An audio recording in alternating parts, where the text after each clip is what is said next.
शरद पवारांच्या जीवावर मोठे झालेले प्रफुल्ल पटेल अजित पवारांसोबत शरद पवारांशी गद्दारी केलेले प्रफुल्ल पटेल खरं तर आपला नेता हा सर्वोच्च असतो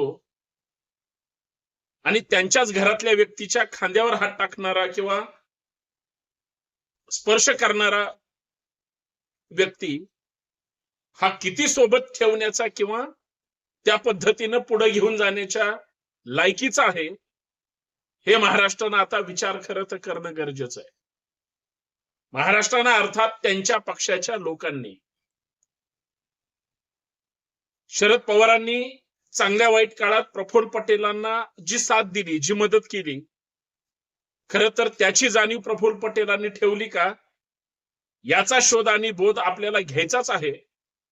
परंतु प्रफुल्ल पटेलांनी काय तीन चूक केल्या जेणेकरून प्रफुल्ल पटेलांच्या विरोधात उभा महाराष्ट्र त्या ठिकाणी आहे आणि तरी सुद्धा मीच नेता, माझाच पक्ष आणि आम्हीच निर्णय घेणार या गोष्टी ठासून मांडणारे प्रफुल्ल पटेल हे सध्या महाराष्ट्राच्या प्रत्येक व्यक्तीच्या, कार्यकर्त्यांच्या, खास करून सर्वसामान्य जनतेच्या टार्गेटवर आहेत.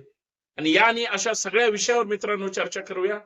सर्वांना नमस्कार, जय जाऊ जय शिवराय.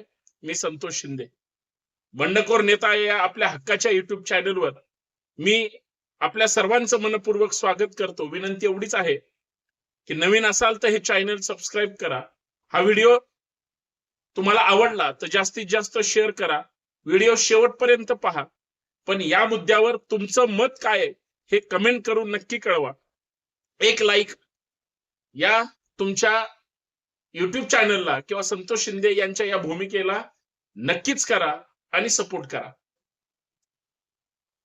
महाराष्ट्राच्या राजकारणामध्ये शरद पवार नावाचं वादळ होतं आणि ज्यावेळेस शरद पवारांनी काँग्रेसमधून बाहेर पडल्यानंतर राष्ट्रवादी काँग्रेस पार्टीची स्थापना केली. आज त्याला 20-22 वर्ष झाली. दरम्यानच्या काळामध्ये बऱ्याच स्थित्यांतर झाली. बरेच नेते आले, बरेच नेते बाहेर गेले. मधल्या काळात तर भाजपच्या एवढ्या मोठ्या लाटेमध्ये राष्ट्रवादीच्या त्या कुटुंबातून एखादा व्यक्ती उठायचा आणि सरळ भाजप किंवा इतर पक्षामध्ये जायचा. हा प्रवास राष्ट्रवादीनं पाहिला. सत्तेशिवाय राष्ट्रवादी जगू शकत नाही हे अंतिम सत्य घेऊन शरद पवारांनी राजकारण सुरू केलं. काँग्रेस सोबत म्हणजे काँग्रेसच्या नेत्यांसोबत जरी पहिली पारखत झाली असली तरी काँग्रेस सोबतचीच आपली आयडिओलॉजी ही आपली विचारधारा आहे असं समजून काँग्रेस समोर राजकीय प्रवास त्या ठिकाणी सोबतच सुरू केला. दरम्यानच्या काळामध्ये शरद पवार साहेब देशाच्या राजकारणामध्ये गेले असले तरी अजित पवारांच्या नेतृत्वाखाली महाराष्ट्रामध्ये आणि मग राष्ट्रवादीचे जे मातब्बर नेते होते त्यांच्या रूपाने सत्तेची चव अजित पवारांनी आणि इतर लोकांनी पाहिली. प्रफुल्ल पटेल हे शरद पवारांसोबत राष्ट्रवादी स्थापनेपासून सोबत असणारे आणि कार्याध्यक्ष या पदावर काम करणारी व्यक्ती. परंतु ज्यावेळेस शरद पवारांना 82-83 वय सुरू झालं त्यावेळेस राष्ट्रवादीमध्ये एक वेगळीच अस्वस्थता होती की पवार साहेब हे मोठे नेते आहेत, आम्हाला मान्य, पण आता त्यांनी थांबलं पाहिजे आणि तो सगळा राजकारभार आमच्या हातात दिला पाहिजे. परंतु शरद पवार सकाळी 5 वाजता उठून स्वतःच्या कामाला सुरुवात करणारा माणूस रात्री किती वाजता झोपतात ते माहित नाही. परंतु लोकांमध्ये वावरणारा माणूस वयाची पर्वा न करता एवढं मोठं शारीरिक संकट आलेलं असताना सुद्धा आजाराच्या फार मोठ्या संकटातून त्या व्यक्तीनं स्वतःच्या विल पॉवरवर त्या ठिकाणी बाहेर पडले आणि त्यांच्या मुशीत तयार झालेले प्रफुल्ल पटेल नंतर शरद पवारांनाच अध्यक्षपदावरून बाजूला व्हा म्हणणाऱ्या अजित पवारांसोबत राष्ट्रवादी काँग्रेस जी एक होती त्याचे 2 तुकडे केले गेले. शरद पवारांची जवळची माणसं अजित पवारांसोबत गेली. प्रफुल्ल पटेल, छगन भुजबळ, धनंजय मुंडे, कित्येक नावं घ्यावीत. पण अजित पवारांना या सगळ्या लोकांनी नेता मानलं. प्रफुल्ल पटेलांनी सुद्धा नेता मानलं आणि प्रफुल्ल पटेलांना जे शरद पवारांसोबत स्थान होतं तेच स्थान अजित पवारांनी सुद्धा त्याच ताकदीचं दिलं.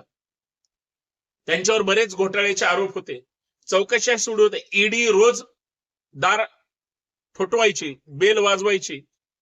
मुंबईमध्ये 180 कोटी रुपयाची प्रॉपर्टी ही सील केलेली होती. अजित पवारांचा विमान अपघात झाला ना, त्याच्या फक्त 1 दिवस अगोदर ती प्रॉपर्टी रिलीज झाली. म्हणजे अजित पवार शेवटच्या क्षणापर्यंत प्रफुल्ल पटेलांसाठी काम करत होते, हे म्हणलं तर वावगं ठरणार नाही.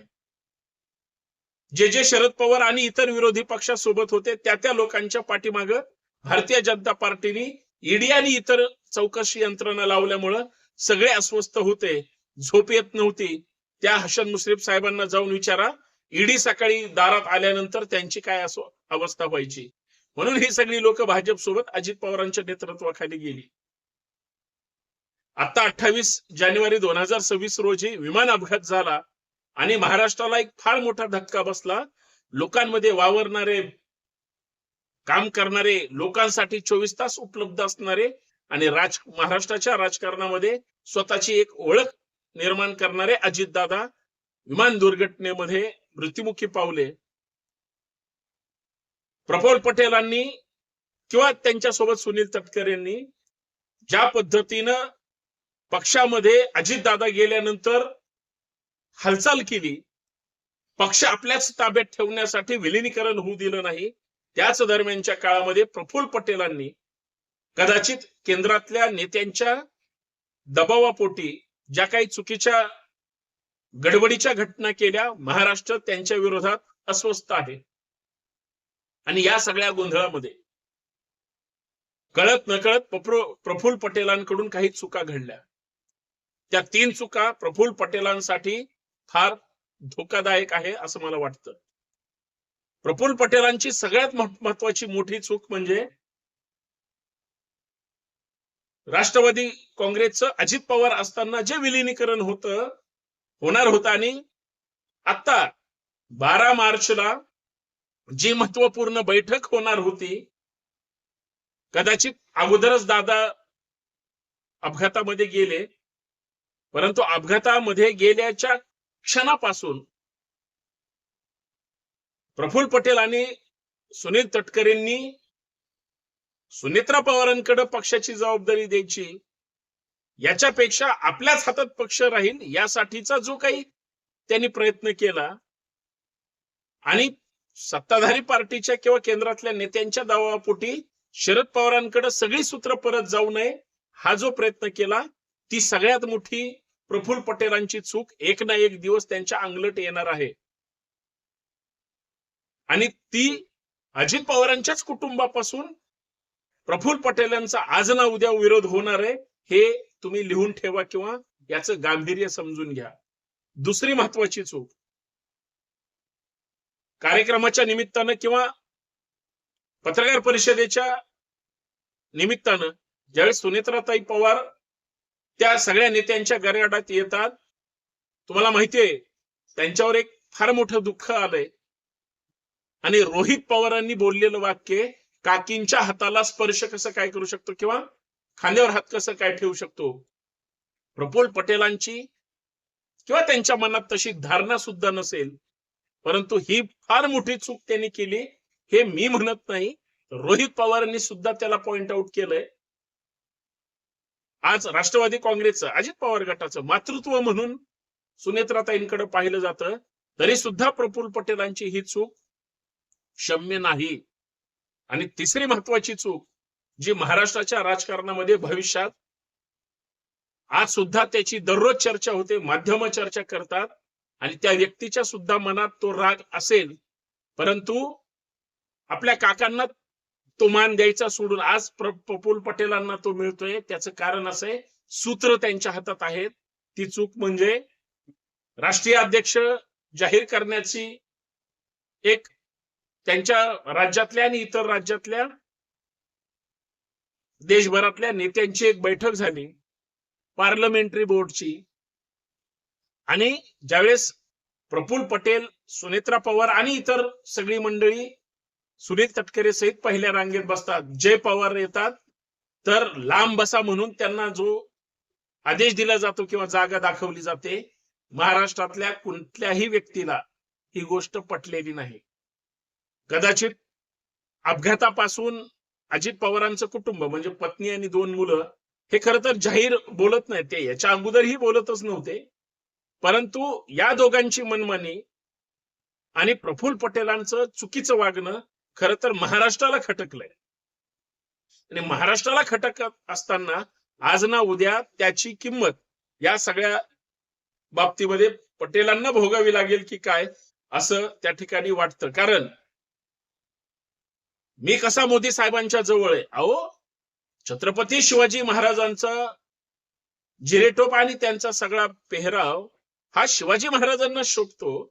पण या प्रफुल्ल पटेलांनी काही महिन्यांपूर्वी देशाचे प्रधानमंत्री मोदीजींना तो छत्रपतींचा जिरेटोप घालणं म्हणजे हा मोदींच्या किती पुढे पुढे करण्याचा प्रकार आहे, महाराष्ट्राला पटलेलं नाही. आणि ज्या व्यक्तीवर म्हणजे ईडीनं त्या ठिकाणी गुन्हा दाखल केला होता, चौकशी लावली होती